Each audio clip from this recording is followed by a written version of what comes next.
الحمد لله إن الحمد لله نحمده ونستعينه ونستغفره ونؤمن به ونتوكل عليه ونعوذ بالله من شرور أنفسنا ومن سيئات أعمالنا من يهده الله فلا مضل له ومن يضلل فلا هادي له ونشهد أن لا إله إلا الله وحده لا شريك له ونشهد أن سيدنا ونبينا وعظيمنا وحبيبنا محمدا عبد الله ورسوله صلى الله تعالى عليه وعلى آله وصحبه صلاة وسلاما دائمين متلازمين إلى يوم نلقاه.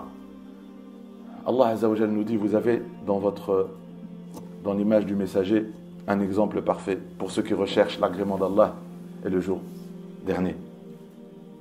Ceux qui se préparent à la rencontre d'Allah et se préparent à rendre des comptes devant Allah. Parce qu'on va rendre des comptes devant Allah. Donc on peut agir comme on veut, mais quoi que tu fasses, quoi que tu décides, ne dis pas que tu n'as pas le choix. Non, Allah ici te questionne, c'est que tu avais le choix. Si on n'avait pas le choix, on ne sera pas questionné sur les choses qu'on n'a pas le choix. Et je le rappelle à tout le monde, aux jeunes, c'est que les choses où on n'a pas le choix, c'est les choses qu'on ne choisit pas. Je ne serai pas questionné sur pourquoi je suis un homme, ou pourquoi je suis une femme. Je ne serai pas questionné le jour du jugement sur pourquoi je suis blanc, pourquoi je suis noir. Je ne serai pas questionné le jour du jugement sur la taille ou le corps qu'Allah m'a donné. Je ne l'ai pas choisi. On ne sera pas questionné sur des choses qu'on ne choisit pas. Mais l'action, la réaction, le comportement, ça on le choisit. Et voilà pourquoi le Coran s'est adressé à nous uniquement. Les prescriptions ne concernent uniquement les choses qu'on choisit. On ne peut pas dire on n'a pas le choix là. Ou j'avais pas le choix, j'étais obligé de dire ou j'étais obligé de faire. Non. Il y a un choix. C'est pour ça que Allah Azza wa Jal nous dit que le prophète sallallahu alayhi wa sallam, son comportement, son caractère, Allah il n'a pas utilisé le mot qui contient le moins d'éloge. Il a utilisé le mot le plus grand dans la langue, azim, un de ses attributs, al-azim. Allah il nous dit que le prophète sallallahu alayhi wa sallam, il dépasse, même nous croyants qui lisons le Coran, même nous croyants qui lisons, on ne connaît pas la réalité du prophète sallallahu alayhi wa sallam, mais on a une idée parce qu'Allah il a dit azim. Azim c'est énorme, il dépasse ton imaginaire dans son comportement, dans sa place, il dépasse ce que tu peux imaginer. On a beau parler du prophète sallallahu alayhi wa sallam, on ne dira pas assez de grandes choses sur lui parce qu'Allah il a dit azim. Allah il a utilisé un mot, c'est-à-dire quand nous on parle et on dit azim, on dit c'est énorme. Son caractère, son comportement, ce qu'il a été pour nous, ce qu'il est pour l'humanité, ce qu'il restera, il est énorme, sallallahu alayhi wa sallam.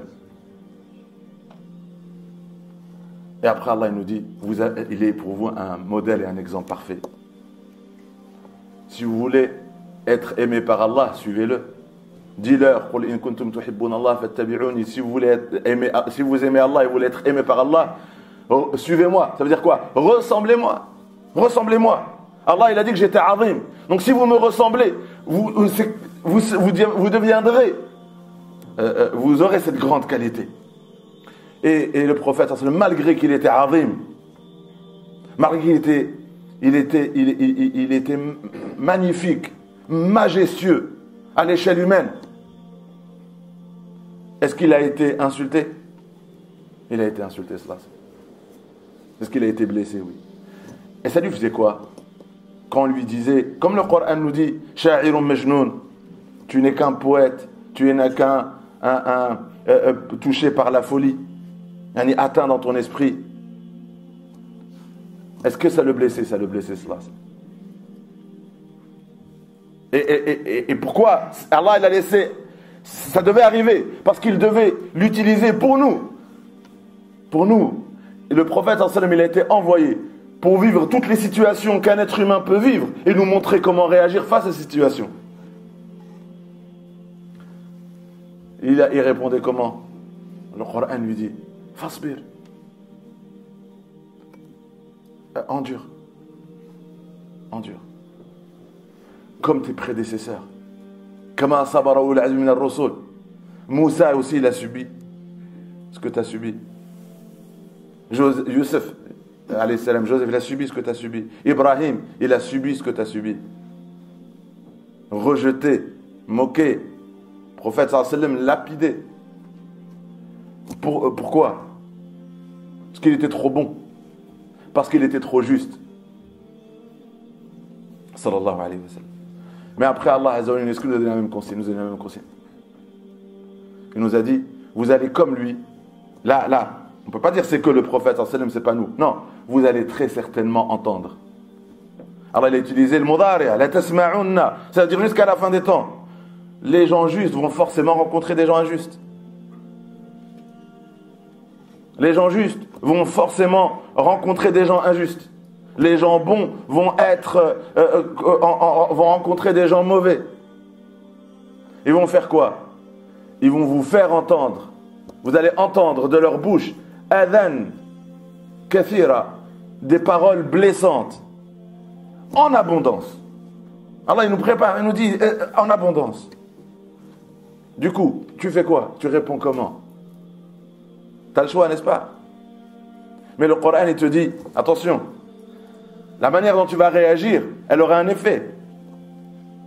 Est-ce que tu vas répondre avec une hasana, avec une bonne action, ou le sayyi'ah, où tu vas faire une mauvaise action? Et les deux ne sont pas pareils. Allah il dit choisis laquelle. Idfa' billati ahsan.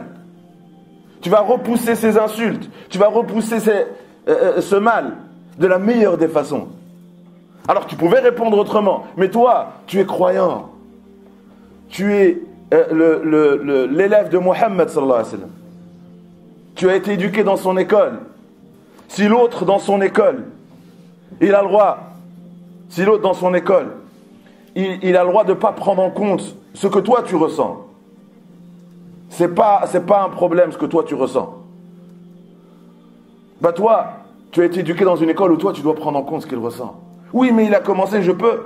Non, même s'il te le fait, tu n'as pas le droit d'être à son image. Reste à ton image. Réponds de la meilleure des façons.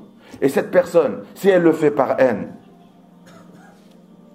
même s'il a de l'adawa, il a de la rancune, de la haine contre toi, qui l'a poussé à te faire ce qu'il t'a fait, eh bien, si tu ne cèdes pas et tu ne réponds pas comme lui, ton comportement va avoir un effet miroir sur lui et il deviendra comme toi, waliyun hamim, un compagnon chaleureux, un ami chaleureux. Parce que tu dois continuer à rester un exemple parfait. Même quand tu es entouré de personnes qui te font du mal, te disent du mal. Et ça, c'est le Coran, il dit وَمَا يُلَقَّاهَا إِلَّا الَّذِينَ صَبَرُوا. Après, c'est facile de rendre quelqu'un qui a de la haine, contre toi, de changer cette haine en amour pour toi. Vous croyez que c'est facile? Le prophète sallallahu alayhi wa sallam, il a réussi, non? Il était azim. Les compagnons, ils ont réussi, c'était azim. Est-ce que toi, tu vas réussir? C'est pas facile. C'est pas facile. Parce qu'Allah, il dit, tu dois endurer et répondre avec piété. Et répondre avec piété, si tu peux faire du mal comme du bien, tu vas faire du bien, même s'il te fait du mal. Et répondre justement à l'injustice, ça s'appelle as-sabr. Répondre, tu considères que c'est injuste, mais toi tu restes juste. Ben, ça s'appelle sabr. Et Allah Azza wa Jalla, il l'a donné à tous les prophètes. Et ceux qui avaient de la haine, ceux qui leur voulaient du mal, qui les détestaient, qui les rejetaient, et ben en regardant cela, ça a eu un effet sur eux ou pas, oui. Et là, c'est le défi des disciples de Mohammed sallallahu alayhi wa sallam. C'est qu'on a une conduite et un devoir d'exemplarité.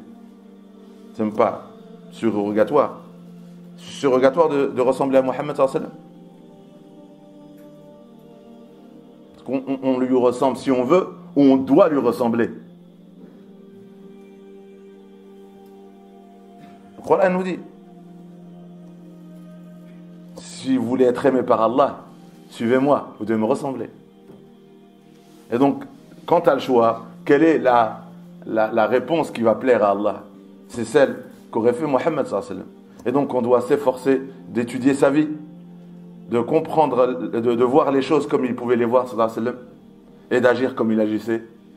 Et toutes les situations, on la trouve dans sa vie. Toutes les situations d'aujourd'hui, que nous vivons aujourd'hui, on les retrouve dans la vie du prophète sallallahu alayhi wa sallam, et on a un modèle parfait. Et ressembler au prophète sallallahu alayhi wa sallam peut transformer même quelqu'un qui a de la haine contre toi, par ta patience, par ton endurance, par ta piété, par ta justice, par ton endurance, à un ami chaleureux. Celui qui est au service de son frère, Allah Azza wa Jal sera son service.